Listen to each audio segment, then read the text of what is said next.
Bonsoir. Soyez les bienvenus pour cette nouvelle étape dans notre découverte du livre de l'Apocalypse. Vous vous souvenez sans doute que dans l'une des 7 lettres écrites aux églises d'Asie, celle de Thyatire, Dieu disait « Je suis celui qui sonde les reins et les cœurs. Je rendrai à chacun de vous selon ses œuvres. » La dernière fois, en lisant la scène du trône céleste, nous avons remarqué que l'apôtre Jean décrivait cette scène en utilisant des textes tirés des prophètes Ézéchiel, Ésaïe et Daniel. C'est vrai que dans le prophète Daniel, la scène des trônes est une scène de jugement, où des juges prennent place, des livres sont ouverts et un verdict est prononcé. Mais la scène du trône que nous avons lue dans le chapitre 4 de l'Apocalypse n'est pas une scène de jugement, vous vous en souvenez. C'est une scène d'adoration. On adore Dieu parce qu'il est créateur. Et cette scène, elle introduit toute la vision des 7 sceaux. Nous l'avons remarqué aussi. Et donc, dans l'une de ces scènes des 7 sceaux, il y aura le 5e sceau qui nous fait découvrir un groupe de personnes. Et ce groupe de personnes, ce sont des gens qui crient vers Dieu d'une voix forte « Jusque à quand, Maître saint et véritable, tarderas-tu à juger ?» Ils veulent que justice soit faite. Ce soir, donc, je vous propose justement de nous intéresser à la partie du livre de l'Apocalypse qui est parallèle à la scène des 7 sceaux et qui concerne le jugement dernier. Rappelez-vous, le prologue et l'épilogue représentent la première marche de notre pyramide. Les lettres aux 7 églises et la Nouvelle Jérusalem, la 2e marche de part et d'autre du centre. Et la scène des 7 sceaux est celle du jugement que nous avons résumé par le nom de Babylone. Et c'est pour ça que je vais donc découvrir cette partie-là maintenant. Babylone, qui est la ville concurrente de Jérusalem, eh bien, c'est la scène du jugement. C'est la 3e marche. Donc vous voyez que petit à petit, nous nous rapprochons du centre de ce livre mystérieux, mais porteur d'espérance. La dernière fois, nous avons mis le pied sur la 3e marche avec la scène du trône. Aujourd'hui, nous passons de l'autre côté de la pyramide, toujours sur cette 3e marche, et nous allons lire donc la scène du jugement dernier. Cette scène, en fait, elle se découpe en plusieurs épisodes. Il y a d'abord le jugement de Babylone, la grande prostituée, chapitres 17 et 18.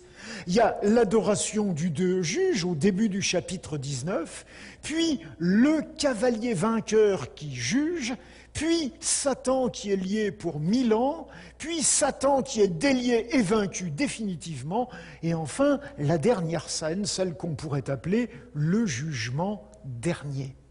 Ce soir, donc, nous allons laisser de côté le jugement de Babylone, la grande prostituée, et nous intéresser aux dernières scènes qui sont là. Et ces scènes-là, nous allons constater qu'elles nous invitent à être très attentifs à la présence du trône. Donc, nous nous limiterons à ces scènes-là. Quand je lis le texte, je remarque au début de cette scène que le texte nous remet dans l'ambiance que nous avions découvert avec le trône. Les 24 anciens, les 4 êtres vivants se prosternèrent et adorèrent Dieu assis sur son trône en disant « Amen, Alléluia ». Et une voix sortit du trône en disant « Louez notre Dieu, vous tous ses serviteurs, vous qui le craignez, petits et grands ». Et puis, nous avons là encore donc cette voix qui continue, et j'entendis comme la voix d'une foule nombreuse, comme un bruit de grosses eaux, et comme un bruit de fort tonnerre qui disait « Alléluia, car le Seigneur notre Dieu Tout-Puissant est entré dans son règne ». Cette description, en fait, nous rappelle que ce que nous avons lu au chapitre 4. Nous y retrouvons les 24 anciens, les 4 êtres vivants, Dieu assis sur son trône, la voix qui sort du trône, et puis tous les serviteurs de Dieu, qu'ils soient célestes ou terrestres, qui forment une grande chorale puissante pour adorer. Cette nouvelle étape de la liturgie céleste a commencé parce que Dieu a jugé Babylone. Et le texte nous dit que de cette façon-là, il a vengé le sang de ses serviteurs en leur demandant de la main de cette grande prostituée. De cette manière, l'apôtre Jean nous fait comprendre que le jugement divin, c'est d'abord la condamnation de ceux qui ont fait des victimes.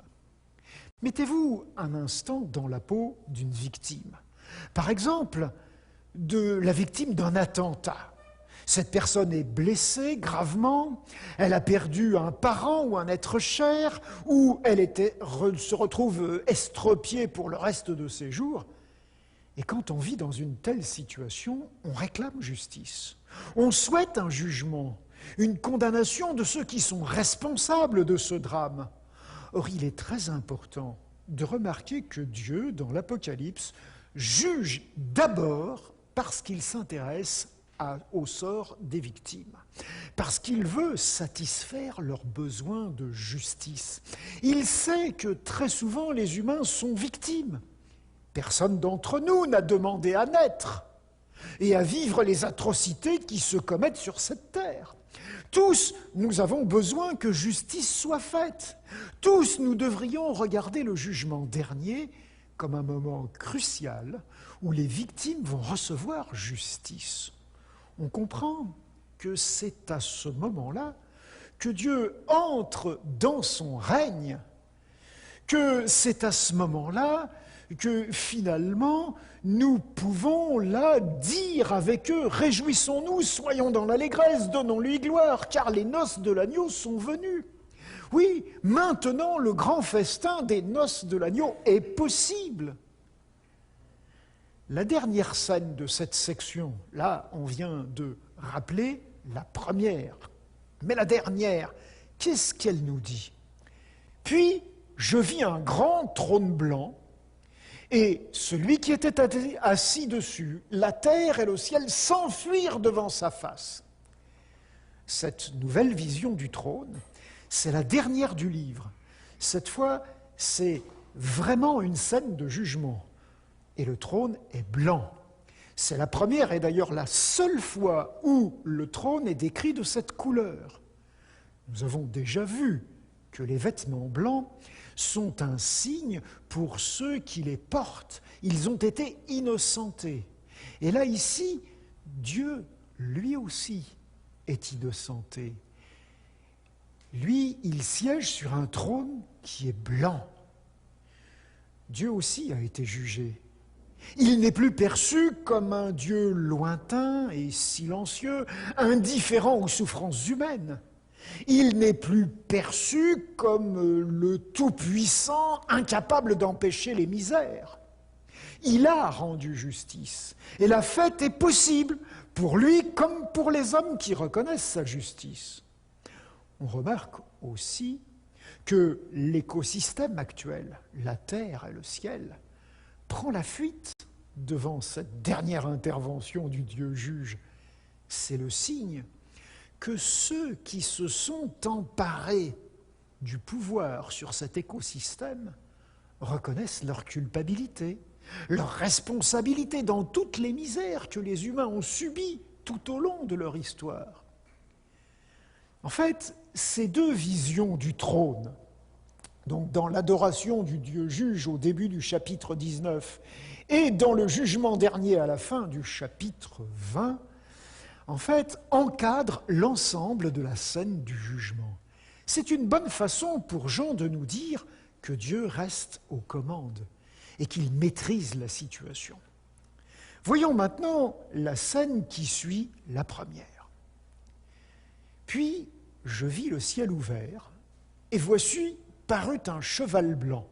Celui qui le montait s'appelle Fidèle et Véritable, et il juge et combat avec justice. Ses yeux étaient comme une flamme de feu, et sa tête sur sa tête plusieurs diadèmes. Il y avait un nom écrit que personne ne connaît, si ce n'est lui-même, et il était revêtu d'un vêtement teint de sang. Son nom est Parole de Dieu. Les armées qui sont dans le ciel le suivaient sur des chevaux blancs, revêtus d'un fin lin blanc, pur. De sa bouche sortait une épée aiguë pour frapper les nations, et il les pètera avec une verge de fer. Il foulera la cuve de l'ardente colère du Dieu Tout-Puissant. Il avait sur son vêtement et sur sa cuisse un nom écrit « Roi des rois et Seigneur des seigneurs ». Ce cavalier qui chevauche un cheval blanc est sans conteste Jésus, le Christ. Vous avez remarqué, il s'appelle fidèle et véritable, comme l'était le témoin qui écrivait à l'église de Laodicée. Il a un vêtement taché de sang, qui rappelle que Jésus est mort pour les humains. Il s'appelle la parole de Dieu, le roi des rois, le seigneur des seigneurs. Il vient du ciel ouvert. Il est à la tête d'une armée céleste qui va affronter et vaincre.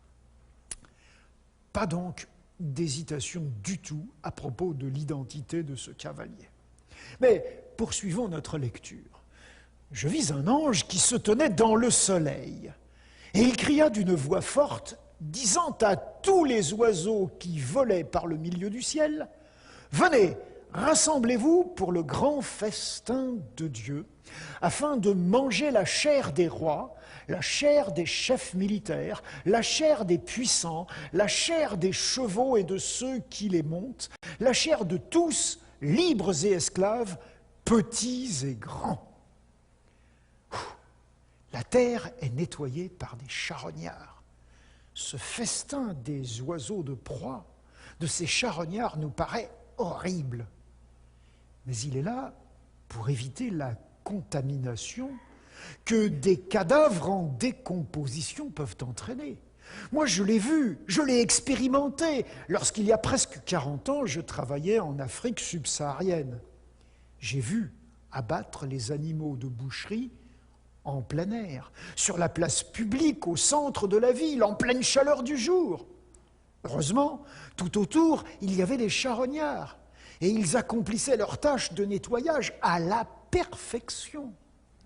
Rappelez-vous, Jean ne vivait pas dans une société industrialisée comme la nôtre, avec des services de collecte des ordures, d'incinération des déchets ou de systèmes de recyclage.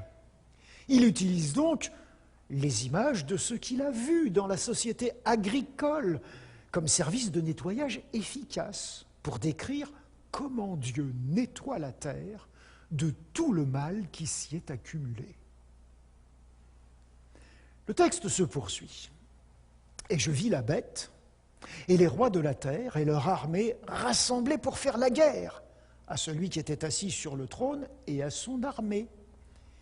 Et la bête fut prise, et avec elle le faux prophète, qui avait fait devant elle les prodiges par lesquels il avait séduit ceux qui avaient pris la marque de la bête et adoré son image. Ils furent tous les deux jetés vivants dans l'étang de feu et de soufre. Et les autres furent tués par l'épée qui sortait de la bouche de celui qui était assis sur le cheval, et tous les oiseaux se rassasièrent de leur chair. » La coalition terrestre, dirigée par la bête, le faux prophète, deux entités que nous découvrirons lorsque nous lirons la vision centrale du livre, au sommet de notre pyramide.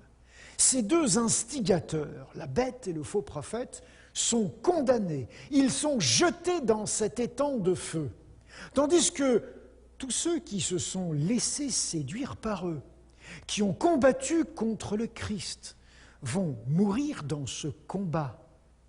Au passage, remarquons que ce sont les instigateurs de cette guerre contre Dieu qui sont jugés et condamnés au cours de cette étape-là.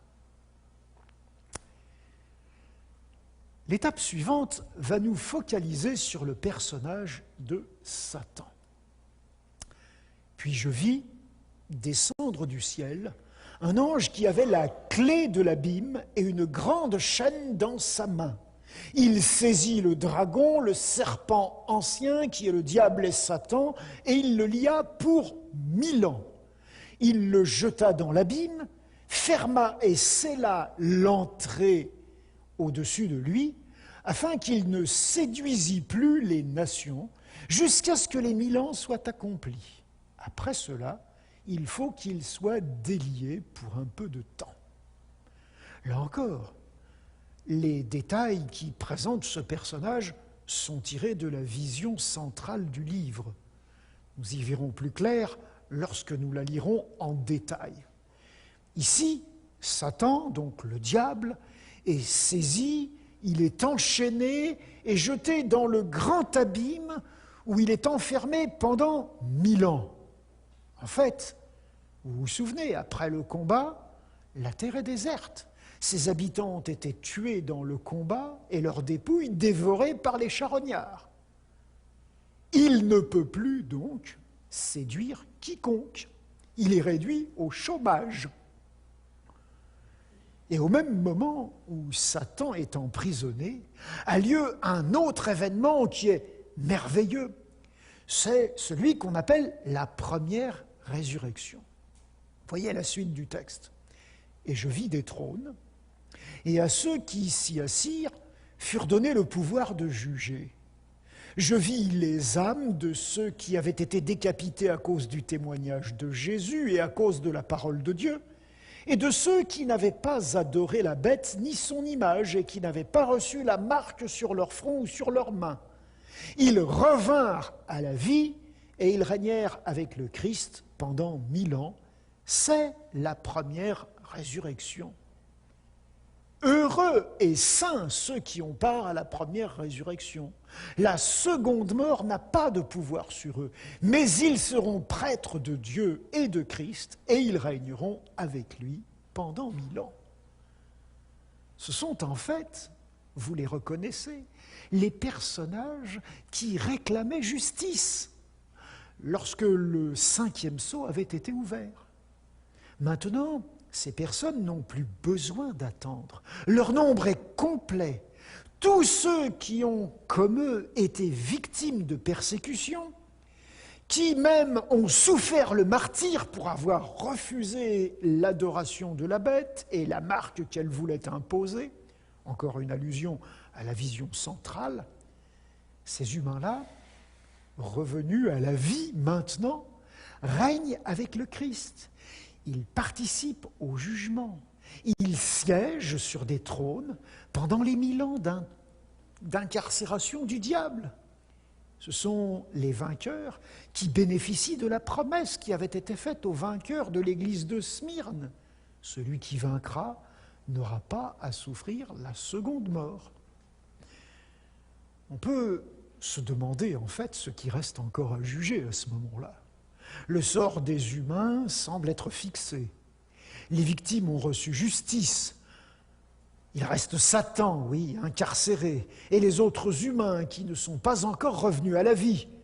On peut donc en déduire que c'est eux qui doivent encore être jugés.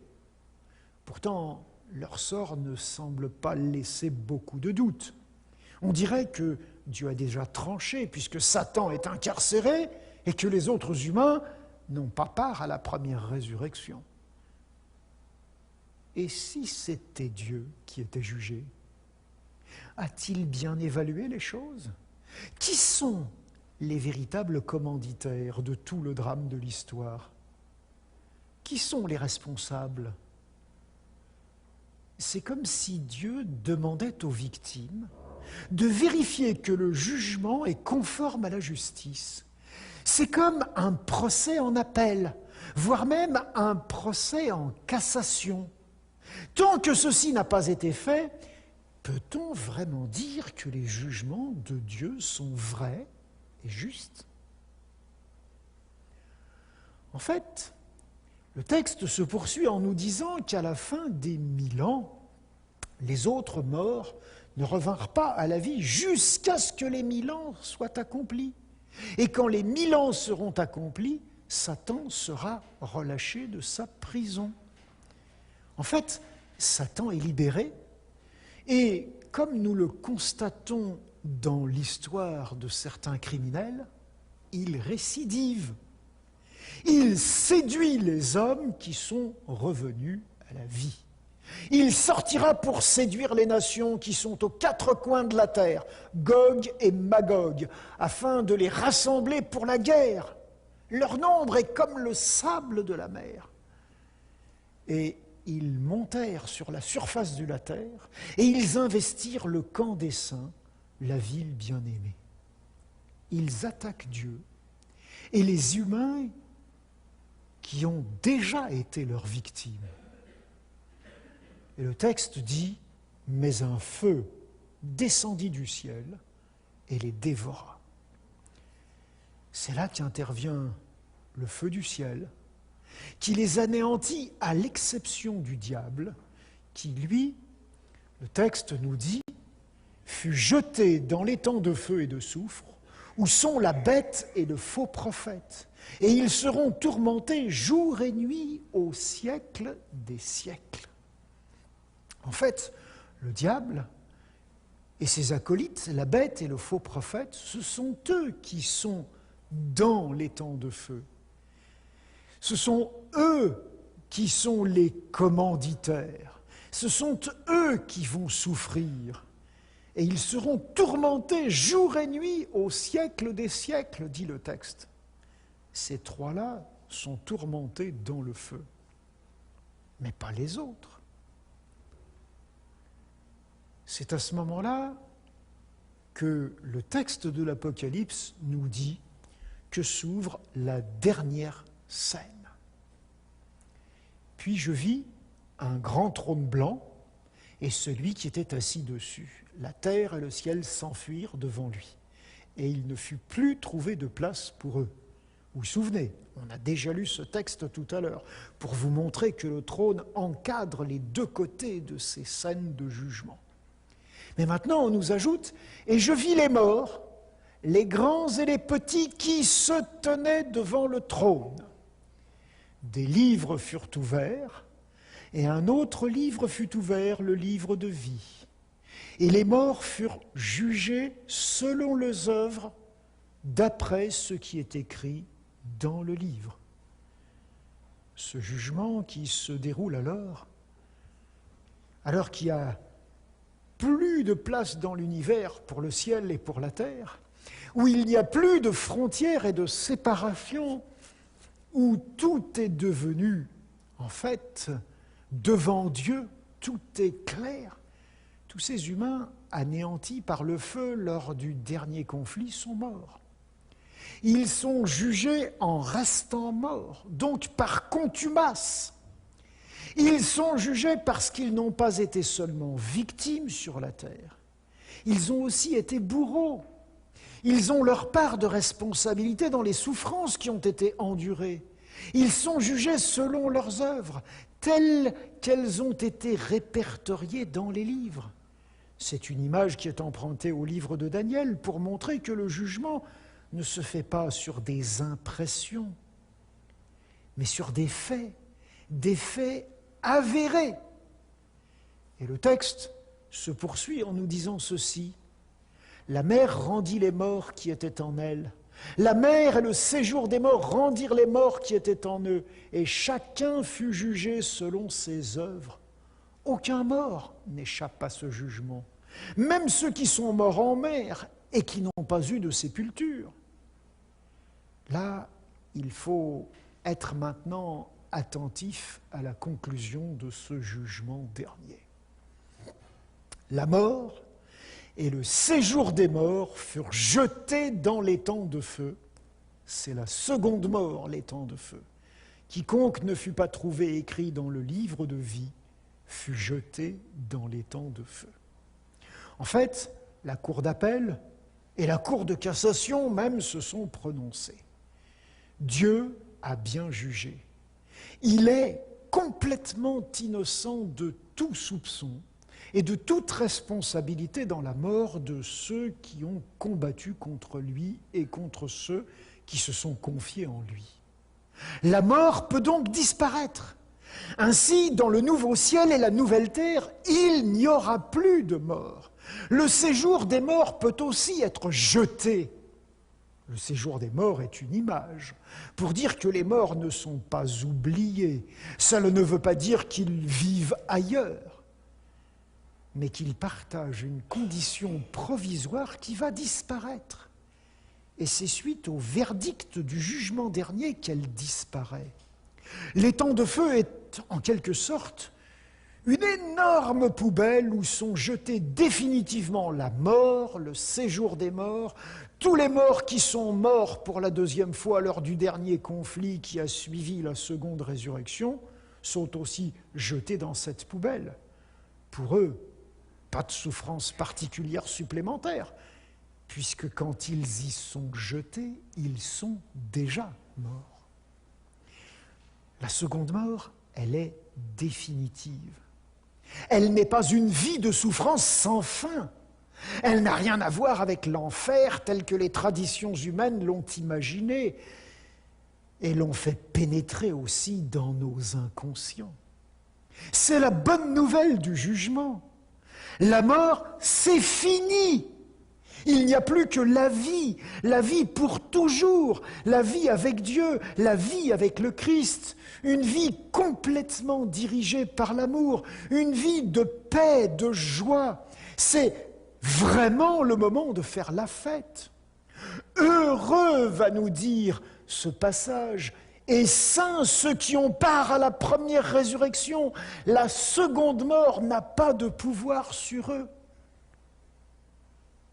Cette grande fête, l'Apocalypse l'appelle le festin des noces de l'agneau. Nous y sommes tous invités. Et le texte a même une béatitude pour cela. Heureux ceux qui sont appelés au festin des noces de l'agneau. Alors ce soir, on fait la fête. Par anticipation, vous êtes partants? En tout cas, moi je ne voudrais pour rien au monde manquer une telle fête. Alors, je vous souhaite une bonne fête et une bonne fin de soirée.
Bonsoir, mesdames et messieurs. Vous avez passé une excellente journée.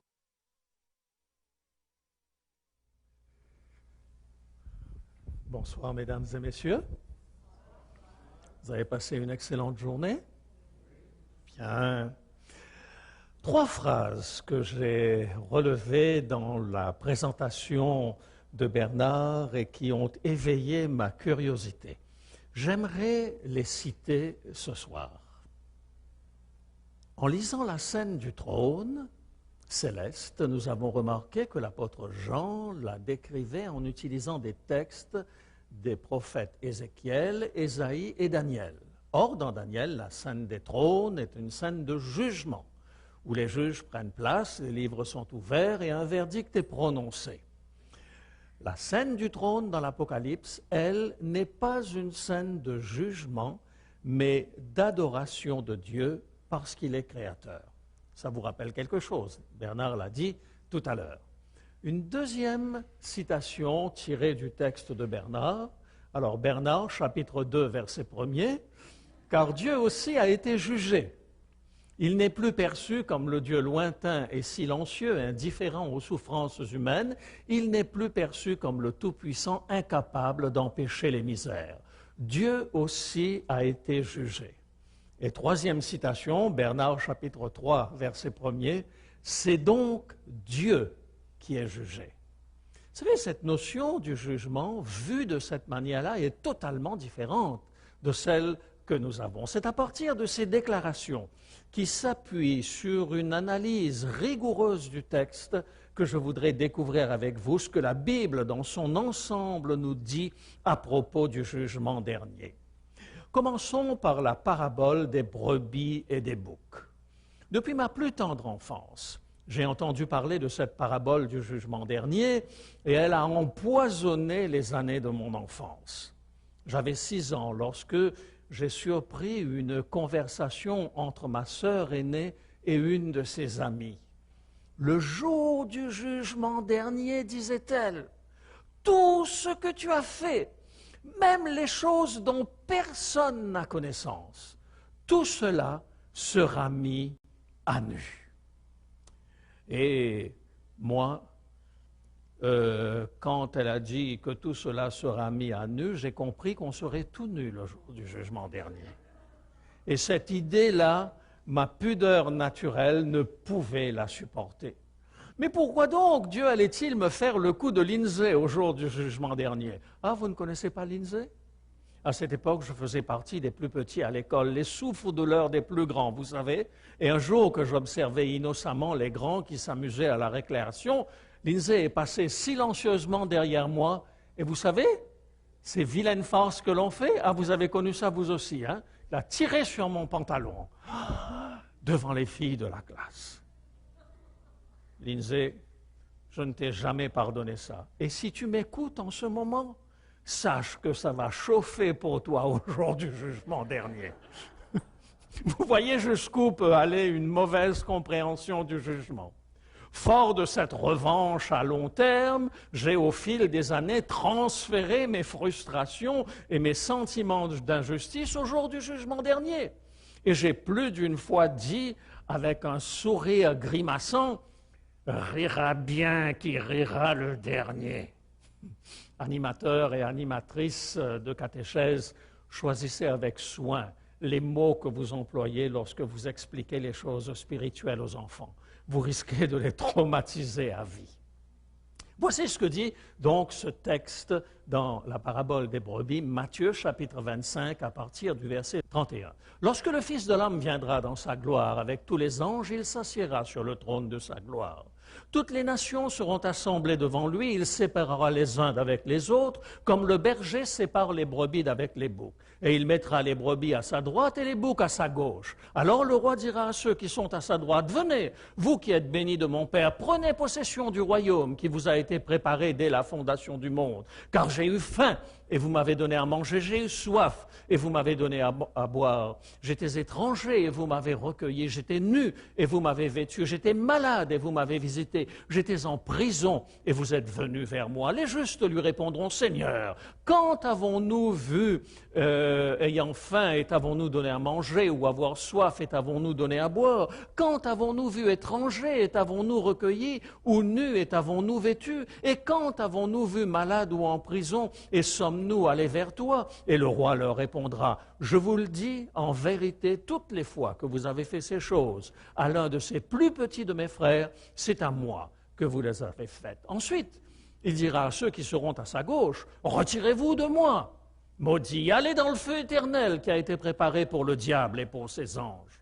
Car j'ai eu faim, et vous ne m'avez pas donné à manger. J'ai eu soif, et vous ne m'avez pas donné à boire. J'étais étranger, et vous ne m'avez pas recueilli. J'étais nu, et vous ne m'avez pas vêtu. J'étais malade et en prison, et vous ne m'avez pas visité. » Ils répondront aussi, « Seigneur, quand avons-nous vu ayant faim, ou ayant soif, ou étranger, ou nu, ou malade, ou en prison, et ne t'avons-nous pas assisté ?»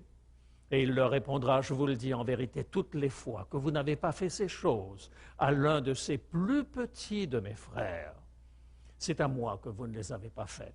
Et ceux-ci iront au châtiment éternel, mais les justes à la vie éternelle. » Voilà un texte extrêmement intéressant et plusieurs remarques s'imposent. La première, le tri entre les bons et les méchants ne se fait pas au nom d'un quelconque code de loi. Tu n'as pas tué, tu n'as pas volé, tu as payé tes impôts, etc. Le critère, c'est un critère de compassion. Je vois d'ici un certain nombre de gens jubiler en disant « Je l'ai toujours dit ». Ceux qui croient qu'il faut observer la loi sont des légalistes. Ils sont sous la loi et non sous la grâce. Il faudra que nous revenions un autre jour sur ce thème. En fait, dans ce texte, qu'est-ce qu'il nous est dit? Qui sont ceux qui passent en jugement? Eh bien, selon Matthieu 25, toutes les nations seront assemblées devant lui. Pas seulement les chrétiens, toutes les nations seront assemblées devant lui. Deuxièmement, dans 2 Corinthiens 5, verset 10, « Car il nous faut tous comparaître, dit l'apôtre Paul, devant le tribunal de Christ, afin que chacun reçoive selon le bien ou le mal qu'il aura fait étant dans son corps. » En fait, personne n'y échappe. Il n'y a même pas une catégorie de neutre qui pourrait dire « Cela ne me concerne pas, ce ne sont pas mes affaires. » Combien de catégories? Donc 2 catégories. À droite, les bénis de mon Père, dit Jésus, et à gauche, ceux qui doivent partir dans le feu éternel. Selon quel modèle a lieu la séparation? Eh bien, Jésus dit, il séparera les bons d'avec les méchants, comme le berger sépare les brebis d'avec les boucs. J'ai longtemps cru qu'il s'agissait d'un lapsus de la part de Jésus, et qu'en fait, il voulait parler de séparer les brebis d'avec les béliers. Après tout, il a des circonstances atténuantes. Il a été élevé par un charpentier et non pas par un berger. Encore plus tard, dans mes classes de catéchèse, on m'a appris que si Jésus sépare les boucs d'avec les brebis, c'est parce que les boucs représentent les méchants qui donnent des coups de corne et qui sentent mauvais. Et que les brebis, par ailleurs, ce sont des bêtes douces qui ne feraient pas de mal à une mouche. Croyez-vous qu'un berger se livrerait à cette pénible séparation entre les boucs et les brebis pour des considérations morales? Absolument pas. Alors pourquoi le berger sépare-t-il les brebis d'avec les boucs? Quelle différence y a-t-il entre les brebis et les boucs? Oh, je suis incorrigible. Je ne résiste pas au plaisir de vous raconter une petite histoire de différence. C'était un petit garçon catholique et une petite fille protestante qui étaient en train de jouer sur la plage. Et puis donc leur maillot de bain était mouillé, les 2 mamans arrivent, prennent leurs enfants, les déshabillent pour les sécher. Et la petite fille regarde le petit garçon et dit à sa maman, « Maman, je ne savais pas qu'il y avait tant de différences entre les protestants et les catholiques. » Si vous avez toujours vécu en ville et que sortis des chats et des chiens, vous êtes incapable de dire qui est qui, nous allons ensemble vous rafraîchir la mémoire. Alors, quelle différence y a-t-il entre les boucs et les brebis? Eh bien, ici, vous avez un magnifique bouc. Et je vais vous présenter également sa famille, Madame Chèvre, et leurs enfants, les chevreaux. Et puis, la diapositive suivante nous montre un bélier. Le bélier, c'est le mari, donc, de Madame Brebis avec ses agneaux. Comment est-ce qu'ils sont séparés? Ce sont des animaux de nature différente. Les boucs appartiennent à la famille des caprins, et les brebis appartiennent à la famille des ovins. D'ailleurs, les boucs ont de mauvaises manières. Ils confondent les chèvres avec les brebis. Alors, les boucs vont faire des petits aux brebis. À propos, savez-vous comment est-ce qu'on appelle un mélange de bouc et de brebis? Alors, c'est déjà sur le tableau, ça s'appelle un ovicapre. Et vous savez quelle est sa caractéristique à un ovicapre? C'est un nom bien choisi parce que, d'une part, c'est un ovin mélangé avec un caprin. Et la caractéristique, eh bien, c'est qu'ils sont stériles. Et parce qu'ils sont stériles, bien sûr, ça n'intéresse pas le berger d'avoir des animaux stériles. Un berger, c'est d'abord un éleveur qui vit des produits de son troupeau. Et s'il sépare les brebis d'avec les boucs, c'est pour des raisons uniquement économiques. Car la caractéristique d'un ovicapre, c'est quoi? Il est donc stérile. Si tout le troupeau du berger est stérile, comment le berger va-t-il survivre? Si donc le berger sépare les brebis d'avec les boucs, c'est parce que ce sont des animaux qui sont de nature différente. Retenez cela. Et il en va de même des êtres humains. Le critère fondamental selon lequel les hommes et bons et méchants seront un jour séparés, eh bien, c'est une question de nature. Vous souvenez-vous de la conversation de Jésus avec un certain docteur de la loi du nom de Nicodème? C'était celui qui était venu voir Jésus de nuit parce que son prestige et son statut de docteur de la loi ne lui permettaient pas de venir s'asseoir aux pieds de Jésus. Il commence par justifier sa démarche. « Rabbi, nous savons que tu es un docteur venu de Dieu, car personne ne peut faire ces miracles que tu fais si Dieu n'est avec lui. » Jésus va droit au but. Évangile de Jean, chapitre 3 et le verset 3. Jésus lui répondit, en vérité, je te le dis, si un homme ne naît de nouveau, il ne peut voir le royaume de Dieu. C'est extrêmement fort. Il faut naître de nouveau pour voir le royaume de Dieu. Et alors, dit Nicodème, comment un homme peut-il naître quand il est vieux? Peut-il rentrer dans le sein de sa mère et naître? Et Jésus va lui dire, ce qui est en vérité, je te le dis, si un homme ne naît d'eau et d'esprit, il ne peut entrer dans le royaume de Dieu. Naître d'eau et d'esprit, c'est être baptisé.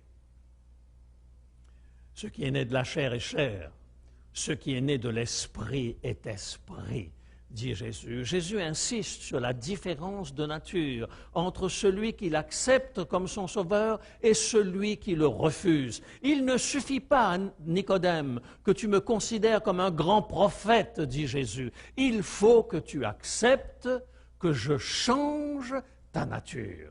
Ce qui est né de la chair est chair, ce qui est né de l'esprit est esprit. Deux natures différentes. Différence fondamentale sur laquelle nous aurons l'occasion de revenir dans une autre de nos présentations.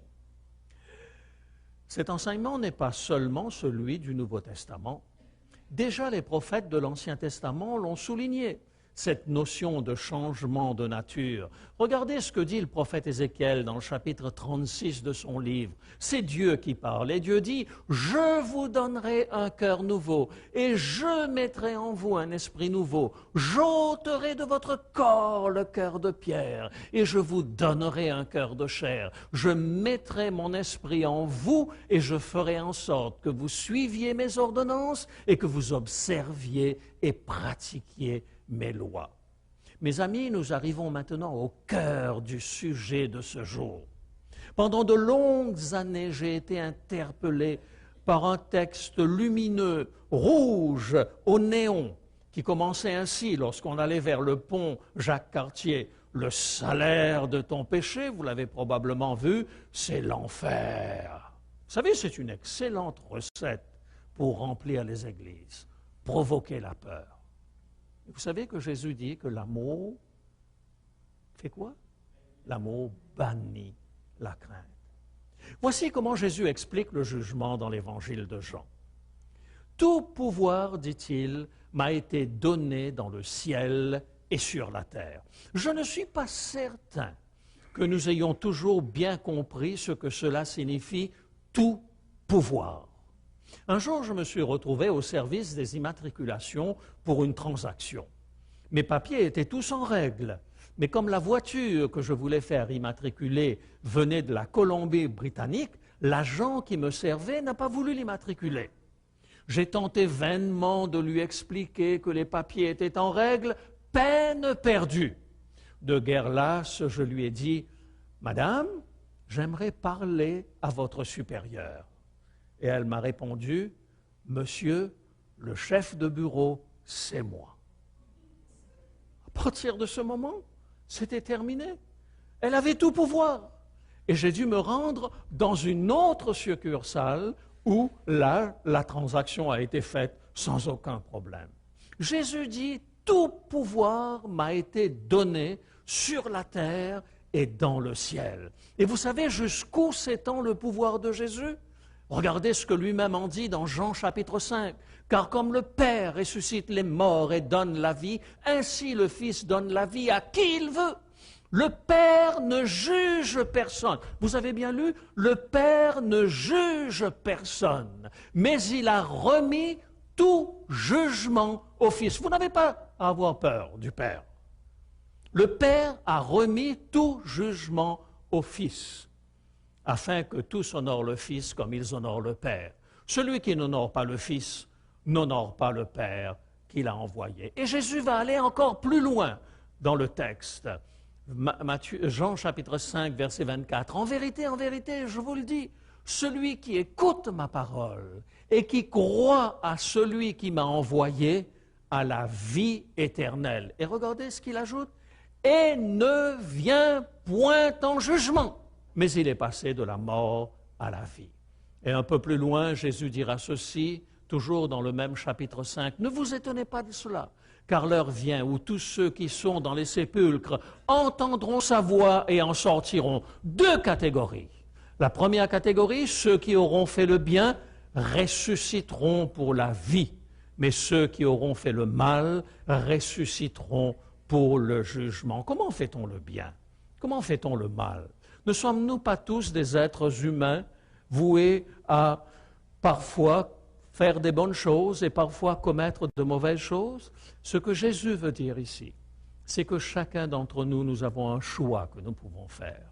Et lorsque nous l'avons accepté comme notre Sauveur, lorsqu'il a changé notre nature, notre bonheur n'est pas de simplement vouloir nous forcer à faire quelque chose, mais notre bonheur, c'est de vivre comme il a vécu et de le laisser changer notre vie.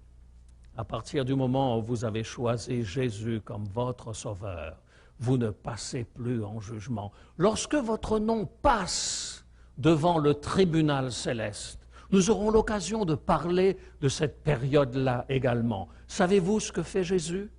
Il officie pour nous, il est un avocat dans le sanctuaire céleste. Il présente son sang comme le sacrificateur présentait le sang de l'agneau pour le pardon, pour la purification du peuple. Et il dit, je suis mort pour lui, je suis mort pour elle. Et vous passez de la mort à la vie. Ne minimisons pas le pouvoir de Jésus. Ne minimisons pas la grâce. Là où le péché abonde, la grâce surabonde. Alors, qu'attendez-vous pour aller vers ce Dieu qui est un Dieu d'amour? Qu'attendez-vous pour lui donner entièrement les rênes de votre vie? N'ayez pas peur de Dieu. C'est le diable qui vous fait peur et qui vous fait croire que Dieu est cruel, que Dieu est dur, que Dieu est un despote. La Bible n'arrête pas de nous répéter que Dieu est amour. Et ce Dieu d'amour vous a donné ce qu'il avait de plus précieux, son Fils, Jésus-Christ. Acceptez-le comme votre Sauveur.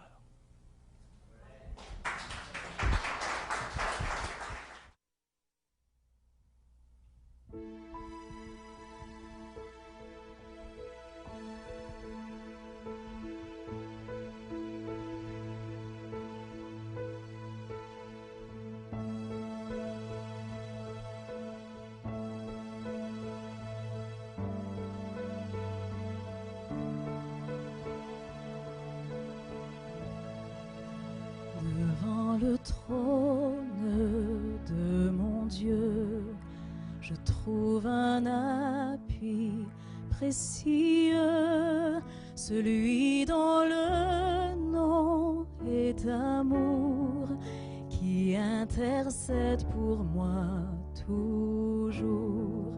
Mon nom est gravé sur ses mains. Mon nom est inscrit sur son cœur, et tant qu'il plaidera pour moi, personne ne me condamnera, personne ne me condamnera.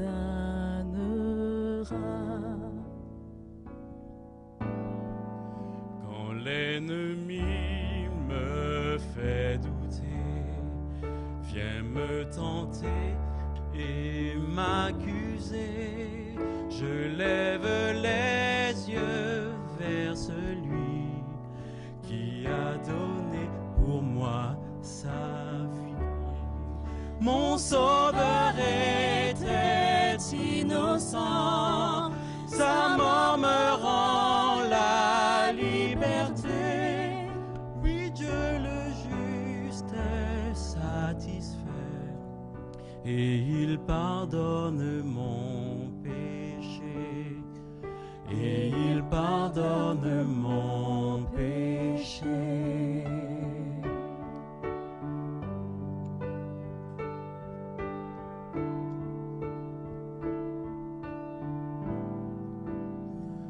Voyez l'agneau ressuscité, il est le roi plein de bonté. Non, il ne changera jamais. Lui, ma justice, mon bien, ma paix. En lui, j'ai la vie éternelle. Par son sang, il m'a racheté.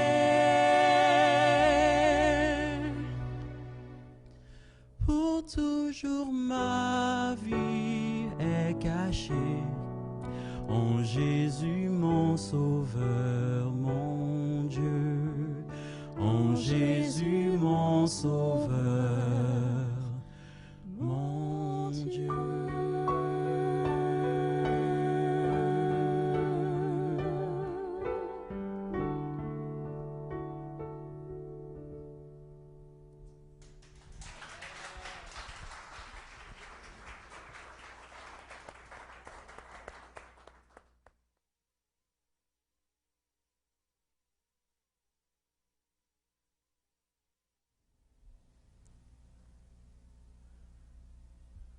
Vous savez, les traditions s'installent très vite, n'est-ce pas?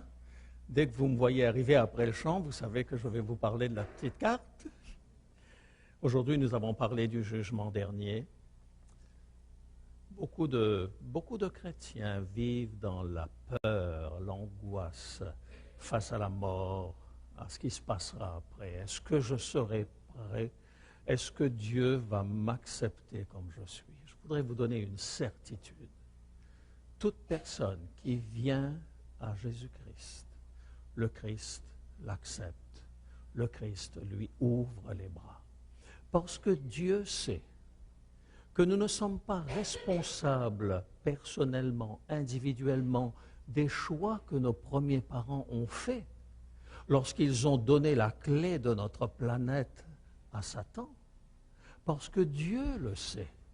Il a pris sur lui notre mort, afin que par sa vie, nous puissions retrouver la vie éternelle.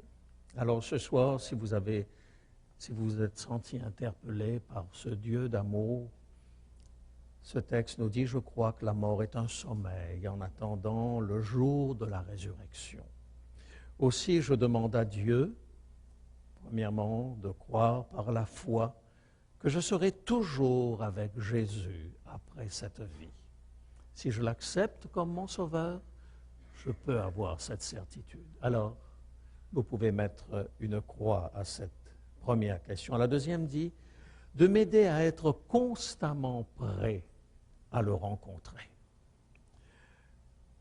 Nous ne savons pas combien de jours il nous reste. On peut savoir ce qu'on a sur notre compte bancaire, mais nous ne pouvons pas savoir combien de jours il nous reste à vivre. Eh bien, que Dieu nous aide à être constamment prêts à le rencontrer. De m'aider à partager l'espérance de la résurrection avec mes proches qui ont peur de la mort et du jugement. Si l'une de ces questions vous interpelle, mettez une petite croix. C'est votre prière à vous lorsque vous mettez une croix à ces différentes questions. Et la dernière, comme d'habitude, nous le dit, je désire recevoir le texte de la conférence de ce soir. Mes amis, lorsque notre cœur est transformé par Jésus-Christ, il se passe des choses absolument extraordinaires. Ce que nous avons pu croire comme étant impossible auparavant devient parfaitement possible.